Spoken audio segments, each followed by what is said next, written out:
ਗੁਰਪੂਰਾ ਪਾਇਓ ਵਡ ਭਾਗੀ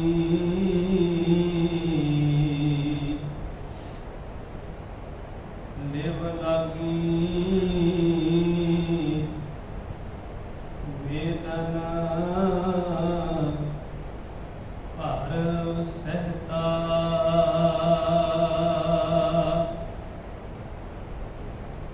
ਭੈ ਭੰਜਨ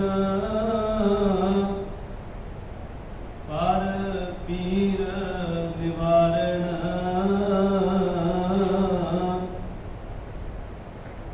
ਕਲ ਸਹਾਰ ਤੋਹੇ ਜਸ ਬਖਤਾ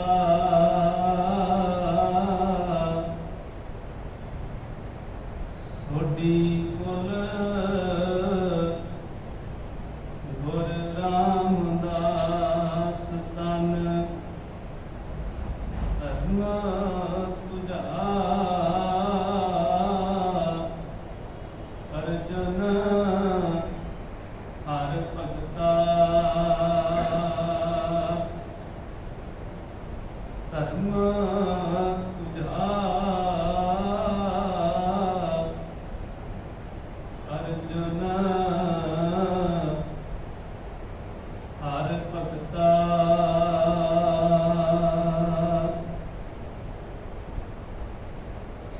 ਜੁਗੋ ਜੁਗ ਟਲ ਚਵਰ ਸ਼ਦਰ ਤਖਤ ਦੇ ਮਾਲਕ ਗਰੀਬ ਨਵਾਜ ਸਤਿਗੁਰੂ ਧੰਨ ਧੰਨ ਗੁਰੂ ਗ੍ਰੰਥ ਸਾਹਿਬ ਮਹਾਰਾਜ ਜੀ ਦੀ ਪਾਵਨ ਪਵਿੱਤਰ ਹਜ਼ੂਰੀ ਅੰਦਰ ਪੰਚਮ ਪਾਤਸ਼ਾਹ ਸ਼ਹੀਦਾਂ ਦੇ ਸਰਤਾਜ ਬਾਣੀ ਕੇ ਗੋਹਿਤ ਧੰਨ ਧੰਨ ਸਤਿਗੁਰੂ ਗੁਰੂ ਅਰਜਨ ਸਾਹਿਬ ਮਹਾਰਾਜ ਜੀ ਦੇ ਪਾਵਨ ਪ੍ਰਕਾਸ਼ ਪੁਰਬ ਨੂੰ ਸਮਰਪਿਤ ਗੁਰੂ ਗੋਦ ਅੰਦਰ ਸੱਜ ਬੈਠਣ ਦਾ ਸੁਭਾਗ ਸੱਚੇ ਪਾਤਸ਼ਾਹ ਜੀ ਨੇ ਬਖਸ਼ਿਸ਼ ਕੀਤਾ ਹੈ। ਆਪਾਂ ਸਾਰਿਆਂ ਨੇ ਸਤਿਗੁਰ ਦੀ ਅੰਮ੍ਰਿਤ ਬਾਣੀ ਦੇ ਕੀਰਤਨ ਬੱਚਿਆਂ ਪਾਸੋਂ ਗੁਰੂ ਸਵਾਰਿਆਂ ਪਾਸੋਂ ਬਾਪ ਅਦਬ ਸਾਹਿਬ ਬੈਠ ਕੇ ਸ਼ਰਵਣ ਕੀਤੇ ਨੇ। ਸਤਿਗੁਰਾਂ ਦੀ ਵਡਿਆਈ ਅੰਦਰ ਭੱਟ ਕਲਸਹਾਰ ਜੀ ਦਾ ਸਵਈਆ ਮੁਬਾਰਕ ਅੰਕ 1407 ਸੁਭਾਇਮਾਨ ਹੈ, ਜਿਸ ਦਾ ਪਾਠ ਅਸੀਂ ਮੰਗਲ ਰੂਪ ਵਿੱਚ ਸ਼ਰਵਣ ਕੀਤਾ ਹੈ। ਆਓ ਸਤਿਗੁਰਾਂ ਦੇ ਮੁਬਾਰਕ ਜੀਵਨ ਗੁਰੂ ਕੀ ਬਾਣੀ ਦੀ ਵਿਚਾਰ ਦੀ ਪ੍ਰਾਰੰਭਤਾ ਤੋਂ ਪਹਿਲਾਂ ਸਾਰੇ ਹੀ ਮਨੋਵਿਰਤੀਆਂ ਇਕਾਗਰ ਕਰੋ। ਸਹਿਬਾਂ ਨੂੰ ਬਹੁਤ ਹੀ ਪਿਆਰ ਸਤਿਕਾਰ ਸਹਿਤ ਸੀਸ ਝੁਕਾ ਕੇ ਕਲਗੀਧਰ ਪਿਤਾ ਵੱਲੋਂ ਬਖਸ਼ਿਸ਼ ਕੀਤੀ ਫਤਿਹ ਸਾਂਝੀ ਕਰੋ। ਆਖੋ ਜੀ ਵਾਹਿਗੁਰੂ ਜੀ ਕਾ ਖਾਲਸਾ ਵਾਹਿਗੁਰੂ ਜੀ ਕੀ ਫਤਿਹ। ਗੁਰੂ ਅਰਜਨ ਸਾਹਿਬ ਮਹਾਰਾਜ ਜੀ ਦਾ ਪ੍ਰਕਾਸ਼ ਗੋਇੰਦਵਾਲ ਸਾਹਿਬ ਦੀ ਧਰਤੀ ਤੇ ਹੋਇਆ। ਗੋਇੰਦਵਾਲ ਸਾਹਿਬ ਗੁਰੂ ਰਾਮਦਾਸ ਪਿਤਾ ਜੀ ਤਕਰੀਬਨ 11 ਸਾਲ ਦੀ ਉਮਰ ਵਿੱਚ ਆਪਣੀ ਨਾਨੀ ਦੀ ਉਂਗਲ ਫੜ ਕੇ ਆਏ ਸੀ। ਜਦੋਂ ਉਹ ਲਾਹੌਰ ਤੋਂ ਆਪਣੇ ਪਿਤਾ ਦੀ ਅਕਾਲ ਚਲਾਣੇ ਤੋਂ ਉਪਰੰਤ, ਕਿਉਂਕਿ ਮਾਤਾ ਜੀ ਪਹਿਲਾਂ ਚੜ੍ਹਾਈ ਕਰ ਗਏ, ਆਪਣੀ ਨਾਨੀ ਜੀ ਨਾਲ ਪਿੰਡ ਬਾਸਰ ਕੇ ਪਹੁੰਚੇ ਸੀ ਤੇ ਬਾਸਰ ਕੇ ਨਗਰ ਗੁਰੂ ਅਮਰਦਾਸ ਪਿਤਾ ਜੀ ਦਾ ਹੈ। ਜਦੋਂ ਧੰਨ ਗੁਰੂ ਅੰਗਦ ਸਾਹਿਬ ਮਹਾਰਾਜ ਨੇ ਉਹਨਾਂ ਦੀ ਸੇਵਾ ਲਈ ਸੀ ਗੋਇੰਦਵਾਲ ਨਗਰ ਵਸਾਉਣ ਦੀ, ਉਸ ਵੇਲੇ ਜਿੱਥੇ ਉਹਨਾਂ ਨੇ ਗੋਇੰਦਵਾਲ ਸਾਹਿਬ ਨਗਰ ਵਸਾਇਆ, ਉੱਥੇ ਬਹੁਤ ਸਾਰੇ ਪਰਿਵਾਰ ਬਾਸਰਕੇ ਤੋਂ ਗੋਇੰਦਵਾਲ ਸਾਹਿਬ ਆਣ ਕੇ ਵਸੇ। ਤੇ ਬਹੁਤ ਪਿਆਰ ਕਰਦੇ ਸਨ। ਭਾਈ ਜੇਠਾ ਜੀ ਨੂੰ ਗੁਰੂ ਅਮਰਦਾਸ ਮਹਾਰਾਜ, ਕਿਉਂਕਿ ਨਾਨਕੇ ਪਿੰਡ ਆਪਣੀ ਨਾਨੀ ਕੋਲ ਰਹਿ ਕੇ ਘੂਣੀਆਂ ਵੇਚ ਕੇ ਉਹਨਾਂ ਨੇ ਗੁਜ਼ਾਰਾ ਕੀਤਾ, ਤੇ ਜਦੋਂ ਗੋਇੰਦਵਾਲ ਸਾਹਿਬ ਨਗਰ ਵਸਿਆ ਤੇ ਉਸ ਵੇਲੇ ਉਹਨਾਂ ਪਰਿਵਾਰਾਂ ਵਿੱਚ ਨਾਨੀ ਦੋਦਾ ਵੀ ਗੋਇੰਦਵਾਲ ਸਾਹਿਬ ਆਣ ਕੇ ਵਸੇ। ਇੱਥੇ ਜਦੋਂ ਆਏ ਤੇ ਸੇਵਾ ਨੂੰ ਸਮਰਪਿਤ ਹੋ ਕੇ ਆਪਣਾ ਜੀਵਨ ਉਹਨਾਂ ਨੇ ਬਸਰ ਕੀਤਾ। ਆਪਣੀ ਪੁੱਤਰੀ ਬੀਬੀ ਭਾਨੀ ਜੀ ਦਾ ਵਿਆਹ ਉਹਨਾਂ ਨੇ ਭਾਈ ਜੇਠਾ ਜੀ ਨਾਲ ਕੀਤਾ ਤੇ 3 ਸੁਪੁੱਤਰ ਗੁਰੂ ਰਾਮਦਾਸ ਪਿਤਾ ਜੀ ਦੇ, ਬਾਬਾ ਪ੍ਰਿਥੀ ਚੰਦ ਜੀ, ਬਾਬਾ ਮਹਾਦੇਵ ਜੀ ਤੇ ਸਭ ਤੋਂ ਛੋਟੇ ਸਤਿਗੁਰੂ ਅਰਜਨ ਸਾਹਿਬ ਮਹਾਰਾਜ। ਗੋਇੰਦਵਾਲ ਸਾਹਿਬ ਜਿੱਥੇ ਮਾਂ ਭਾਨੀ ਦਾ ਪਿਆਰ ਮਿਲਿਆ, ਜਿੱਥੇ ਪਿਤਾ ਗੁਰੂ ਰਾਮਦਾਸ ਜੀ ਦੀ ਸ਼ਰਨ ਵਿੱਚ ਜੀਵਨ ਬਸਰ ਕਰਨਾ ਸ਼ੁਰੂ ਕੀਤਾ,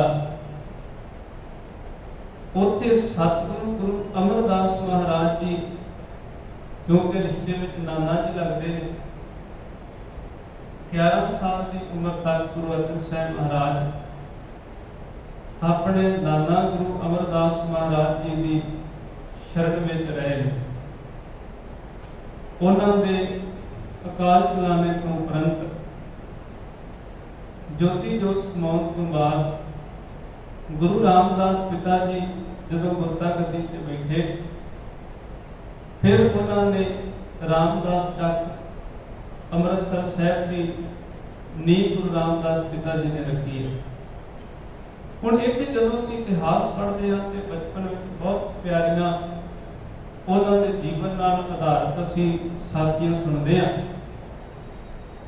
ਕਿ ਜਦੋਂ ਉਹਨਾਂ ਨੇ ਆਪਣੇ ਨਾਨਾ ਜੀ ਦਾ ਮੰਜੇ ਨੂੰ ਜ਼ੋਰ ਨਾਲ ਹਿਲਾਇਆ ਤਾਂ ਉਹਨਾਂ ਨੇ ਪੁੱਛਿਆ ਕਿ ਕੌਣ ਹੈ, ਤਾਂ ਬੀਬੀ ਭਾਨੀ ਜੀ ਨੇ ਆਖਿਆ ਕਿ ਇਹ ਤੁਹਾਡਾ ਦੋਹਤਰਾ ਹੈ। ਤਾਂ ਅਸੀਸ ਦੇ ਕੇ ਆਖਿਆ ਸੀ, ਦੋਹਤਾ ਬਾਣੀ ਦਾ ਬੋਝ ਥਾ, ਕਿਉਂਕਿ ਬਾਣੀ ਉਹ ਜਹਾਜ਼ ਹੈ ਜਿਹੜੀ ਸਾਨੂੰ ਭਵਜਲ ਤੋਂ ਪਾਰ ਕਰ ਦਿੰਦੀ ਹੈ। ਤੇ ਗੁਰੂ ਅਰਜਨ ਸਾਹਿਬ ਮਹਾਰਾਜ ਜੀ ਦੇ ਜੀਵਨ ਅੰਦਰ ਇਹ ਬਚਨ ਕਿ ਉਹਨਾਂ ਨੇ ਆਪਣਾ ਸਾਰਾ ਜੀਵਨ ਸਮਰਪਿਤ ਹੋ ਕੇ ਜਿੱਥੇ ਇਸ ਬਾਣੀ ਨੂੰ ਪ੍ਰਚਾਰਿਆ, ਉੱਥੇ ਉਹਨਾਂ ਨੇ ਆਪਣੇ ਜੀਵਨ ਕਾਲ ਦੌਰਾਨ ਇਸ ਗ੍ਰੰਥ ਦੀ ਸੰਪਾਦਨਾ ਕੀਤੀ। ਉੱਥੇ ਉਹਨਾਂ ਨੇ ਦਰਬਾਰ ਸਾਹਿਬ ਦੀ ਸੰਪੂਰਨਤਾ ਤੋਂ ਬਾਅਦ ਜਦੋਂ ਪਹਿਲਾ ਪ੍ਰਕਾਸ਼ ਹੋਇਆ ਤਾਂ ਬਾਬਾ ਬੁੱਢਾ ਸਾਹਿਬ ਜੀ, ਭਾਈ ਗੁਰਦਾਸ ਜੀ, ਬੇਅੰਤ ਗੁਰੂ ਕੇ ਸਿੱਖ ਜਿਨ੍ਹਾਂ ਨੇ ਇਹ ਸੇਵਾ ਨਿਭਾਈ, ਜਿੱਥੇ ਪਹਿਲਾ ਪ੍ਰਕਾਸ਼ ਹੋਇਆ ਉੱਥੇ ਉਹਨਾਂ ਨੇ ਬਾਬਾ ਬੁੱਢਾ ਸਾਹਿਬ ਜੀ ਨੂੰ ਸਭ ਤੋਂ ਪਹਿਲਾਂ ਗ੍ਰੰਥੀ ਥਾਪਿਆ। ਸਤਿਗੁਰ ਜੀ ਦਾ ਇਹ ਬਹੁਤ ਵੱਡਾ ਕਾਰਜ ਹੈ ਆਪਣੇ ਜੀਵਨ ਕਾਲ ਦੌਰਾਨ। ਹੁਣ ਤੁਸੀਂ ਜਦੋਂ ਥੋੜਾ ਜਿਹਾ ਸੋਚੋਗੇ, ਜਦੋਂ ਅਸੀਂ ਇਤਿਹਾਸ ਨੂੰ ਪੜ੍ਹਦੇ ਹਾਂ ਕਿ ਬਹੁਤ ਕੁਝ ਘਟਨਾਵਾਂ ਨੇ ਉਸ ਵੇਲੇ, ਜਦੋਂ ਗੁਰੂ ਰਾਮਦਾਸ ਪਿਤਾ ਜੀ ਦੇ ਪਰਿਵਾਰ ਵਿੱਚ ਵਿਆਹ ਹੈ ਲਾਹੌਰ, ਤਾਂ ਬਾਬਾ ਪ੍ਰਿਥੀ ਚੰਦ ਜੀ ਨੂੰ ਆਖਿਆ ਤੁਸੀਂ ਚਲੇ ਜਾਓ, ਬਾਬਾ ਮਹਾਦੇਵ ਜੀ ਨੂੰ ਆਖਿਆ। ਬਾਬਾ ਪ੍ਰਿਥੀ ਚੰਦ ਜੀ ਕਹਿਣ ਲੱਗੇ ਮੇਰੇ ਤੇ ਬਹੁਤ ਸਾਰੀਆਂ ਜ਼ਿੰਮੇਵਾਰੀਆਂ ਨੇ, ਮੈਂ ਕਿਵੇਂ ਜਾਵਾਂਗਾ। ਹੁਣ ਬਾਬਾ ਮਹਾਦੇਵ ਜੀ ਜਿਹੜੇ ਨੇ ਉਹ ਪ੍ਰਾਮ ਸੁਭਾਅ ਦੇ ਨੇ, ਉਹ ਆਖਦੇ ਮੇਰਾ ਇਸ ਸੰਸਾਰ ਨਾਲ ਕੋਈ ਐਸਾ ਦੁਨਿਆਵੀ ਤੌਰ ਤੇ ਨਾਤਾ ਨਹੀਂ। ਜਿਸ ਵੇਲੇ ਤੀਸਰੇ ਪੁੱਤਰ ਨੂੰ ਆਖਦੇ ਨੇ ਤਾਂ ਉਸ ਵੇਲੇ ਪਿਤਾ ਦੀ ਆਗਿਆ ਮੰਨ ਕੇ ਆਪ ਲਾਹੌਰ, ਜੋ ਸਿਹਾਰੀਵਾਲ ਜੀ ਦੇ ਪੁੱਤਰ ਦਾ ਵਿਆਹ ਹੈ, ਗੁਰੂ ਅਰਜਨ ਸਾਹਿਬ ਮਹਾਰਾਜ ਉੱਥੇ ਸ਼ਾਮਲ ਹੁੰਦੇ ਨੇ। ਤੇ ਉਹਨਾਂ ਨੂੰ ਜਾਣ ਲੱਗਿਆ ਇੱਕ ਬਚਨ ਆਖਿਆ कि तुसीं उत्थे रह के जिथे गुरु नानक दे घर दा प्रचार प्रसार करना, उत्थे जदों तक असीं तुहानूं बुलाउंदे नहीं उदों तक तुसीं वापस नहीं आउणा। अपने पिता दे हुक्म नूं मनना कि जो साडा मां प्यो साडे लिए कर सकदा है वो होर कोई नहीं कर सकदा। जिस राह ते सानूं साडे पुरखे तुरदे ने, शायद दुनिया का होर कोई रिश्ता सानूं उस राह ते कदे नहीं तुरदा। हो सकदा सानूं हर एक रिश्ते लई, हर एक साथ लई कुछ ना कुछ चुकाउणा पए, पर एक ये ऐसा प्रेम का रिश्ता है जिथों असीं हमेशा ही कुछ लैंदे आ, कदे अपने वल्लों कुछ दिंदे नहीं। असीं केवल उस जीवन नूं अपने अंदर जिउ के ही उहदे कदरदान हुंदे आ। खैर उथों सतगुरां ने चिट्ठियां भी लिखियां, पर वो चिट्ठियां प्रिथी चंद कोल पहुंच गया कि वो अगां पहुंचन ना दिंदे। तीसरी बार ताकीद दे के आख्या कि गुरु रामदास पिता जी नूं बचाए। जदों उन्होंने वो चिट्ठी पढ़ी, क्योंकि सारा जिहड़ा सरोकार है ना वो बाणी दा है, उत्थे भी जिक्र मिलिया,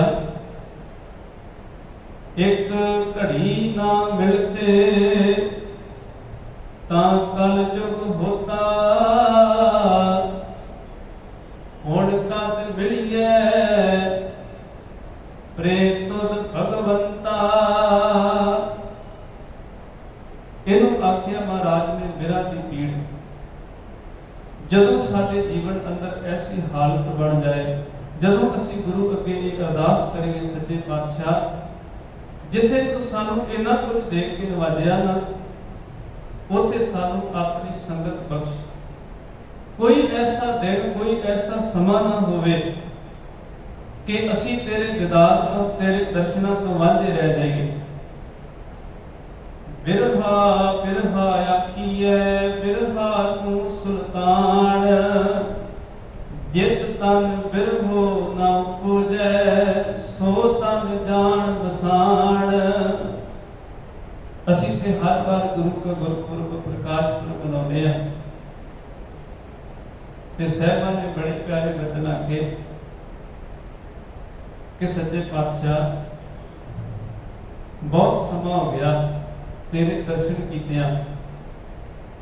जिस वेले आप लाहौर तो चल के आए तब गुरु रामदास पिता जी ने बाबा बुढ़ा जी नूं भेजिया सी लैण वास्ते, नाल प्यारे सिख भेजे सन।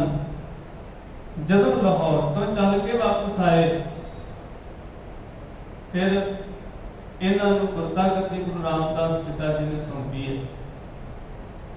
गुरु रामदास पिता जी अपने अंतले समय फिर गोइंदवाल साहब नगर आके उन्होंने वसेवा किया, क्योंकि वो जानते सन कि जिहड़ा बाबा प्रिथी चंद है ये अंदर ईर्खा है, साड़ा है, ये विरोधी भाव विच है।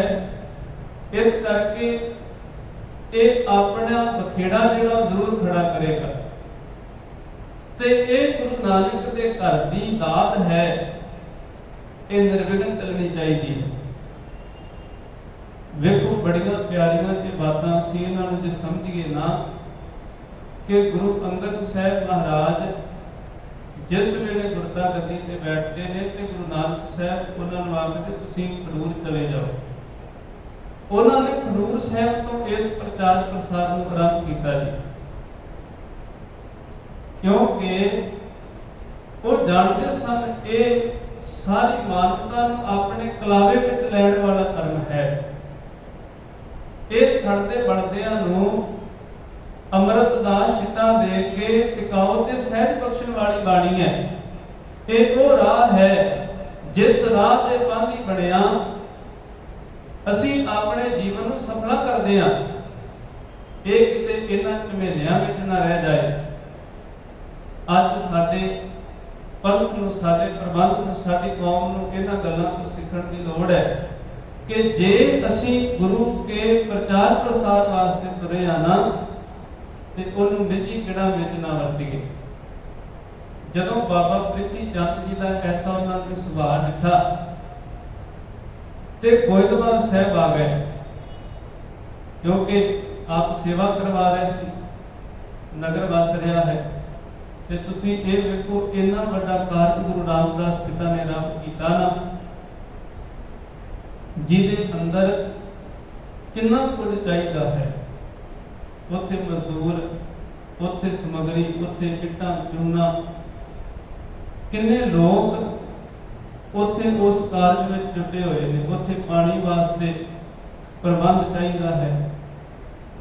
उत्थों जो गोइंदवाल साहब आए तो ज्योति जोत समाए, गुरता गद्दी ते गुरु अर्जन साहब महाराज बैठे ने, 18 साल की उम्र है। ते बाबा प्रिथी चंद जी फिर उत्थे पहुंचे जो दस्तार बंदी होनी सी। आख्या कि मेरा हक बनता, गुरु के सिख जिहड़े सूझवान सन वो कहण कि गुरु अर्जन साहब महाराज जी नूं गुरता गद्दी दित्ती है ते एक दस्तार भी गुरु अर्जन साहब महाराज जी नूं देनी है। गुरु अर्जन साहब महाराज ने वो दस्तार बाबा प्रिथी चंद नूं बनवाई है। आख्या बड़े भराता ने ये वो साझ है जिहदे अंदर किसी किस्म की कोई ईर्खा नहीं, क्योंकि लक्ष्य जिहड़ा बहुत वड्डा है। जदों असी धुर नाल जुड़ते हैं ना, उदों असी फिर निक्कियां निक्कियां गल्लां वल नहीं जाते। साडा ते सहज इन्ना प्यारा है, जिस परथाए असी बाणी विचों पढ़दे हां, किज ना बुझे किज ना सुझे दुनिया बुझी भा, साई मेरे चंगा कीता नामी तां हंपी दजा है। लोग जिस अग विच सड़ रहे ने कह लगे मेरे मालिक ने मेरे ते नहीं कृपा की है कि मैं कभी किसी प्रति अपने मन में ईर्खा नहीं रखता, मैं सरबत का भला मंगता। इतों फिर जदों भट्ट साहिबान आए ना तो उन्होंने सुनिया गुरु के सिखों को महिमा, मन में सोचा कि कोई बहुत वडेरी उम्र का होएगा। तो जदों आठ के दर्शन किए तो उन्होंने जिक्र किया, बाणी पढ़ने वाले जानते हैं, रहे संत हों टोल साध बहुत तेरे मिठे, सन्यासी तपस्सी मुखों ए पंडित मिठे, बड़े ऐसे वेखे पर की है उन्होंने कोल। कहते सुनी रहत को खुशी ना। उन्होंने जिक्र किया कि जदों उन्होंने बारे सुनिया जाता सी कि बड़ी करनी वाले ने, ते जदों उन्होंने वेखिया जाता सी ते उन्हां दी रहत वाल वेख के कह लगे खुशी कोई नहीं सी आउंदी कि ये कहंदे कुछ होर ने करदे कुछ होर ने। पर जदों गुरु अर्जन साहब महाराज के दर्शन कीते ने ते उत्थे उन्होंने आख्या कि गुरु अर्जन प्रतख हर, जे किसी ने रब के दर्शन करने ने, जे किसी ने हरि के दर्शन करने ने तो गुरु अर्जन साहब महाराज के दर्शन कर। सतगुर जियां ने इत्थे फिर इस साड़े तो ऊपर उठ के, क्योंकि प्रिथी चंद चाहता सी कि ऐसा होवे, पर उन्हां दा कारज बहुत बड़ा है। इत्थों चल के फिर अमृतसर साहब की सेवा उन्होंने आरंभ करवाई। गुरु अर्जन साहब महाराज ने तरनताਰਨ साहब नगर बसाया, सतगुरां ने करतारपुर नगर बसाया। तरनताਰਨ साहब जिहड़े कोड़ के मरीज सन उन्हां वास्ते पहला दवाखाना गुरु अर्जन साहब महाराज ने खोलिया। ते दूसरे पासे बादशाह अकबर तखत ते है, ते ओदा जिहड़ा वजीर है बीरबल, वो भी जात अभिमानी है, ब्राह्मण सी। ओदे तक भी कंसोआं पहुंचदियां सी कि इन्हां ने एक ग्रंथ रचिया है। इन्हां ने जो बहुत लंबेरे समय तो चल रहा छूत छात जात पात वो सारा कुछ खंडन करके सारिਆਂ ਨੂੰ एक पंगत ਵਿੱਚ बिठा दिता है। ये ते एक बौली च इशनान करते हैं, ये एक सरोवर तो पानी वरतते हैं। इन्हां कोल जिन्ने भी गुरु साहिबाना ने कारज उपराले किए वो सारे सानू एक कलावे में लैण वाले से। अकबर भी गुरु अर्जन साहब महाराज ने गोइंदवाल साहब भी मिले, उन्हें पूछा, उन्हें आप बैठ के जदों बाणी के दर्शन किए तो महसूस किया कि ये वो अमृत बाणी है जिहड़ी सानू इस काल पुरख वाहिगुरू के नाल जुड़दी है। इहदे अंदर किसी प्रति कोई विरोधी भाव नहीं, भावें बहुत सारियां शिकायतां उहदे तक पहुंच गईयां सन। जदों गुरु अर्जन साहब महाराज जी का ब्याह होया माता गंगा जी नाल, फलौर के नेड़े मोह नगर है, उत्थे सतगुरां दी बरात गई। उस तो बाद सतगुरां दे घर गुरु हरगोबिंद साहब महाराज जी का प्रकाश हुंदा है। उन्हां समयां दौरान लगभग 1597 जदों गुरु हरगोबिंद साहब महाराज 2 साल के सन, उस वेले लाहौर में काल पै गया, क्योंकि पिंडां थावां ते बाकी सारा कस्बा पेंडू सी। लोग अपने जिहड़ी रोज की जीविका है उसके अनुसार जी रहे सन, पर शहरों में बड़ी मुश्किल, सब तो वड्डा शहर उस वेले लाहौर दा सी।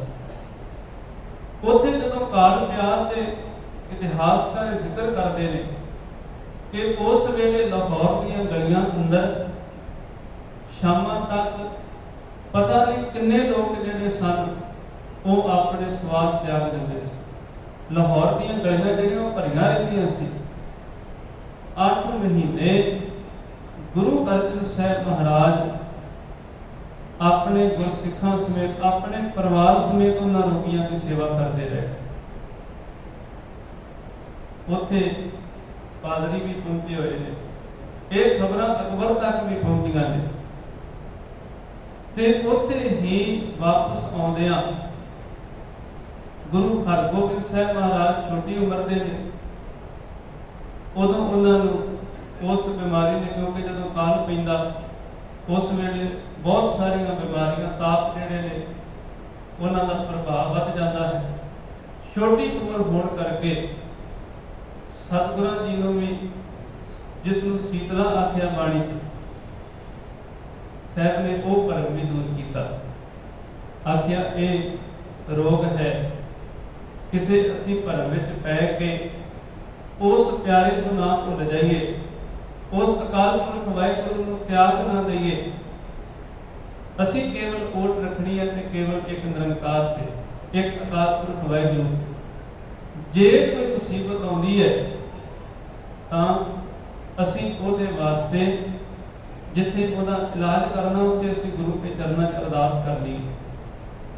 साहब जे साडे अंदरों को भरम कढिया, गुरु अर्जन साहब महाराज ने बहुत उस इलाके अंदर अपने प्यारे गुरसिखां समेत प्रचार प्रसार किया, जिन्हां विच भाई मंझ जी, भाई नगार जी, जेड़े बड़े बड़े चौधरी सन, जेड़े सखी सरवर के पुजारी सी, जेड़े राह तो भटके रहे सी, उन्हां नूं महाराज ने इस अकाल पुरख वाहिगुरू के राह ते तोरिया। ते बहुत प्यारी बात भट्ट कलसहार जी ने की है, जय जयकार जास जग अंदर मंदर भाग। सतगुर जी दे प्रथाए आख्या कि उन्हां दी वडियाई जदों असीं करदे हां ना संसार अंदर, जुगत शिव रहता, उत्थे मिलाप की गल है कि ये जुगती है ਜਦੋਂ ਅਸੀਂ ਵਡਿਆਈ ਕਰਦੇ ਹਾਂ ਸੱਚੇ ਪਾਤਸ਼ਾਹ ਦੀ, ਉੱਥੇ ਫਿਰ ਨੇੜਤਾ ਬਣਦੀ ਹੈ। ਕਿਉਂਕਿ ਜਦੋਂ ਤੱਕ ਬੰਦਾ ਰਸਾਂ ਕਸਾਂ ਵਿੱਚ ਹੈ, ਜਪ ਲਗ ਰਸ ਤਪ ਲਗ ਨਹੀਂ, ਉੱਥੇ ਨਹੀਂ, ਉੱਥੇ ਪ੍ਰੇਮ ਨਹੀਂ ਹੁੰਦਾ। ਜਦੋਂ ਅਸੀਂ ਰਸਾਂ ਕਸਾਂ ਤੋਂ ਉੱਪਰ ਉੱਠ ਕੇ ਸਿਫਤ ਸਲਾਹ ਵਾਲੇ ਪਾਸੇ ਤੁਰਦੇ ਹਾਂ, ਤੇ ਪਾਟਕਲ ਸਾਹਿਬ ਜੀ ਨੇ ਆਖਿਆ ਉਸ ਪਿਆਰੇ ਦੀ ਜਿਹੜੀ ਮਾਂ ਹੈ, ਵਡਿਆਈ ਹੈ, ਉਹ ਸਾਰੇ ਸੰਸਾਰ ਅੰਦਰ ਫੈਲੀ ਹੋਈ ਹੈ। ਉਹਦੇ ਨਾਲ ਜਦੋਂ ਮਿਲਾਪ ਹੁੰਦਾ ਹੈ, ਕਿਉਂਕਿ ਉਹ ਪੂਰਾ ਗੁਰੂ ਹੈ। ਗੁਰ ਪੂਰਾ ਪਾਇਓ ਬੜ ਭਾਗੀ, ਲਿਵ ਲਾਗੀ ਮੇਦਨ ਪਰ ਸਹਿਤਾ। ਜਿਸ ਨੇ ਸਾਰੀ ਸ੍ਰਿਸ਼ਟੀ ਦਾ ਭਾਰ ਚੁੱਕਿਆ ਹੋਇਆ ਹੈ, ਉਹਦੇ ਨਾਲ ਲਿਵ ਲੱਗੀ ਹੈ, ਤੇ ਵੱਡੇ ਭਾਗਾਂ ਨਾਲ ਪੂਰੇ ਗੁਰੂ ਦੇ ਦਰਸ਼ਨ ਹੁੰਦੇ ਨੇ। ਪੂਰੇ ਗੁਰੂ ਦਾ ਮਿਲਾਪ ਵੱਡੇ ਭਾਗਾਂ ਨਾਲ ਹੁੰਦਾ ਹੈ। ਭੈ ਪੰਜਨ ਪਰ ਪੀਰ ਨਿਵਾਰਨ। ਗੁਰੂ ਅਰਜਨ ਸਾਹਿਬ ਮਹਾਰਾਜ ਜਿੱਥੇ ਸਾਡੇ ਭੈ ਨੂੰ, ਸਾਡੇ ਡਰ ਨੂੰ ਖਤਮ ਕਰਦੇ ਨੇ, ਉੱਥੇ ਪਰ ਪੀਰ ਨਿਵਾਰਨ, ਉਹ ਕਿਸੇ ਦੀ ਪੀੜ ਨੂੰ ਨਿਵਾਰਦੇ ਨੇ। ਇਹ ਪਰਉਪਕਾਰਤਾ ਹੈ। ਜਦੋਂ ਆਪਣੇ ਜੀਵਨ ਨੂੰ ਜੋਖਮ ਵਿੱਚ ਪਾ ਕੇ ਕਿਸੇ ਦੂਜੇ ਦਾ ਸਹਾਰਾ ਬਣਨਾ ਹੁੰਦਾ ਹੈ। ਕਹਿ ਲਗੇ ਤਾਂ ਕਲ ਸਹਾਰ ਤੋਹੇ ਜਸ ਬਖਤਾ। ਕਲ ਸਹਾਰ ਤੇਰਾ ਜਸ ਤਾਂ ਪਾਉਂਦਾ ਹੈ ਕਿਉਂਕਿ ਪਿਆਰੇ, ਜਿੱਥੇ ਤੂੰ ਸਾਡੇ ਭੈ ਨੂੰ ਖਤਮ ਕਰਦਾ ਹੈ, ਉੱਥੇ ਸਾਨੂੰ ਤੂੰ ਪ੍ਰੇਰਨਾ ਕਰਦਾ ਕਿ ਅਸੀਂ ਕਿਸੇ ਦੂਜੇ ਦੇ ਕੰਮ ਆ ਸਕੀਏ। ਅਸੀਂ ਆਪਣੇ ਕਿਰਤ ਵਿੱਚੋਂ ਦਸਵੰਧ ਕੱਢ ਕੇ ਕਿਸੇ ਗਰੀਬ ਲੋੜਵੰਦ ਵਾਸਤੇ ਮਦਦ ਕਰ ਸਕੀਏ। ਅਸੀਂ ਕਿਸੇ ਰੋਗੀ ਦੀ ਬਾਂਹ ਫੜ ਸਕੀਏ। ਇਹ ਸਹਿਬ ਅਸੀਂ ਤੇਰੇ ਜੀਵਨ ਤੋਂ ਸਿੱਖਿਆ ਹੈ। ਤੂੰ ਇਸ ਕੁੱਲ ਵਿੱਚ ਪ੍ਰਗਟ ਹੋਇਆ ਗੁਰੂ ਰਾਮਦਾਸ ਤਨ, ਗੁਰੂ ਰਾਮਦਾਸ ਜੀ ਦੇ ਪੁੱਤਰ ਸੋਢੀ ਕੁੱਲ ਵਿੱਚ ਪ੍ਰਗਟ ਹੋਏ। ਕਿਉਂ ਇਸ ਦਾ ਜ਼ਿਕਰ ਉਹਨਾਂ ਨੇ ਕੀਤਾ? ਕਿਉਂਕਿ ਹਰ ਉਹ ਕੁੱਲ ਕਹਿਣ ਲੱਗੇ ਵੱਡੇ ਭਾਗਾਂ ਵਾਲੀ ਹੈ, ਜਿੱਥੇ ਗੁਰੂ ਆਣ ਕੇ ਬੈਠ। ਅਸੀਂ ਹਰ ਰੋਜ਼ ਪੜ੍ਹਦੇ ਹਾਂ, ਜਿੱਥੇ ਜਾਏ ਬਹਿ ਮੇਰਾ ਸਤਿਗੁਰੂ ਸੋ ਥਾਨ ਸੁਹਾਵਾ। ਰਾਮ ਰਾਜੇ ਗੁਰੂ ਨੇ ਵਡਿਆਈ ਬਖਸ਼ੀ ਹੈ। ਇਸ ਕਰਕੇ ਆਖਿਆ ਜਿਹੜਾ ਗੁਰੂ ਅਰਜਨ ਹੈ ਨਾ, ਉਹ ਭਗਤ ਹੈ, ਤੇ ਉਹ ਉਸ ਹਰੀ ਦਾ ਭਗਤ ਹੈ ਜਿਸ ਹਰੀ ਦੇ ਭਗਤ ਹੋ ਕੇ ਉਹਨਾਂ ਨੇ ਆਪਣਾ ਜੀਵਨ ਬਸਰ ਕੀਤਾ। ਗੁਰੂ ਗ੍ਰੰਥ ਸਾਹਿਬ ਮਹਾਰਾਜ ਜੀ ਦੀ ਸੰਪਾਦਨਾ ਕੀਤੀ, ਨਗਰ ਵਸਾਏ, ਸਤਿਗੁਰਾਂ ਨੇ ਖੂਹ ਲਵਾਏ, ਤੇ ਉਸ ਜੀਵਨ ਨੂੰ ਬਸਰ ਕਰਦਿਆਂ 1606 ਵਿੱਚ ਉਹਨਾਂ ਨੇ ਲਾਹੌਰ ਅੰਦਰ ਸ਼ਹਾਦਤ ਦਾ ਜਾਮ ਪੀਤਾ। ਪਹਿਲੇ ਸ਼ਹੀਦ, ਜਿਨ੍ਹਾਂ ਨੂੰ ਅਸੀਂ ਸ਼ਹੀਦਾਂ ਦੇ ਸਿਰ ਤਾਜ ਆਖਦੇ ਹਾਂ। ਵੇਖੋ ਕਿੰਨਾ ਵੱਡਾ ਉਹਨਾਂ ਨੇ ਆਪਣੇ ਜੀਵਨ ਅੰਦਰ ਇਹ ਕਰਮ ਸਾਡੇ ਲਈ ਕੀਤਾ। ਤੇ ਸਭ ਤੋਂ ਵੱਡੀ ਸਿੱਖਿਆ ਕਿ ਅਸੀਂ ਗੁਰੂ ਬਾਣੀ ਦਾ ਅਦਬ ਕਰੀਏ। ਜਿਸ ਦਿਨ ਸੰਪਾਦਨਾ ਕੀਤੀ ਸੀ, ਜਿਸ ਪੀੜੇ ਤੇ ਆਪ ਵਿਸ਼ਰਾਮ ਕਰਦੇ ਸਨ, ਆਪ ਮਹਾਰਾਜ ਉਸ ਦਿਨ ਥੱਲੇ ਉਹਨਾਂ ਨੇ ਵਿਸ਼ਰਾਮ ਕੀਤਾ। ਗੁਰਬਾਣੀ ਉੱਪਰ ਪੀੜੇ ਤੇ ਰੱਖ ਕੇ ਆਖਿਆ ਸੀ, ਅੱਜ ਤੋਂ ਅਸੀਂ ਇਹਦੇ ਤੁਲ ਨਹੀਂ, ਕਿਉਂਕਿ ਇਹ ਧਰਤੀ ਬਾਣੀ ਹੈ, ਇਹ ਰੱਬੀ ਬਾਣੀ ਹੈ। ਤੇ ਸਾਹਿਬਾਂ ਨੇ ਉਹ ਸਾਰਾ ਖਜ਼ਾਨਾ ਸਾਨੂੰ ਬਖਸ਼ਿਸ਼ ਰੂਪ ਵਿੱਚ ਦਿੱਤਾ ਹੈ। ਗੁਰੂ ਕਿਰਪਾ ਕਰੇ ਅਸੀਂ ਇਸੇ ਤਰ੍ਹਾਂ ਗੁਰੂ ਦੀ ਗੋਦ ਵਿੱਚ ਸੱਜ ਬੈਠ ਕੇ, ਗੁਰੂ ਦੀ ਹਜ਼ੂਰੀ 'ਚ ਬੈਠ ਕੇ ਅੰਮ੍ਰਿਤ ਬਾਣੀ ਦਾ ਸਹਿਜ ਪਾਠ ਕਰਿਆ ਕਰੀਏ। ਨਿਤ ਨੇਮੀ ਹੋਈਏ, ਗੁਰੂ ਅੱਗੇ ਅਰਦਾਸ ਕਰੀਏ, ਸਾਹਿਬ ਸੱਚੇ ਪਾਤਸ਼ਾਹ ਕਿਰਪਾ ਕਰ ਤਾਂ ਕਿ ਅਸੀਂ ਦੁਨਿਆਵੀ ਭਟਕਣਾ ਤੋਂ ਬਚ ਕੇ ਸਹਿਜ ਸੰਤੋਖ ਤੇ ਸਬਰ ਸ਼ੁਕਰ ਵਾਲਾ ਜੀਵਨ ਬਸਰ ਕਰ ਸਕੀਏ। ਕਿਉਂਕਿ ਇਹ ਦਾਤ ਕੇਵਲ ਗੁਰੂ ਕੋਲੋਂ ਮਿਲਦੀ ਹੈ। ਦੁਨੀਆ ਵਿੱਚ ਹੋਰ ਸਾਰਾ ਕੁਝ ਜਿਸ ਪ੍ਰਥਾਏ ਅਸੀਂ ਸੋਚਦੇ ਹਾਂ ਕਿ ਧਨ ਇਕੱਠਾ ਕਰ ਲਈਏ ਸੁੱਖ ਦੇਗਾ, ਕੋਈ ਨਾਟਕ ਚੇਟਕ ਵੇਖ ਲਈਏ, ਕੁਝ ਸਮੇਂ ਵਾਸਤੇ ਹੋ ਸਕਦਾ ਬੰਦੇ ਨੂੰ ਸੁਖੀ ਕਰਦੇ ਹੋਣ, ਪਰ ਸਾਹਿਬ ਨੇ ਆਖਿਆ सुख नामी बहुतै धन खाटे, सुख नामी पेके नृत नाटे, सुख नामी बहु देश कमाए।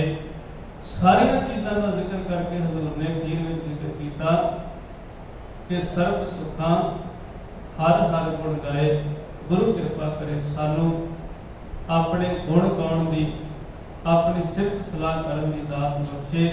जिसनों बख्शे सिफत सलाह नानक पातशाही पातशाह, ਉਹਦੇ ਵਰਗਾ ਪਾਤਸ਼ਾਹ और कोई नहीं। साडी सारियां दी हाजरी गुरु प्रवान करे। इस तरह बाल पुतम बख्शे। कोटान कोट शुकराना धन गुरु ग्रंथ साहिब महाराज जी का, समूह संगत का ते गुरु के वजीर सेवादारां दा साहिब इस तरह साडे कोल सेवा लैंदे रहन। होइयां भुलां दी खिमा। वाहिगुरू जी का खालसा, वाहिगुरू जी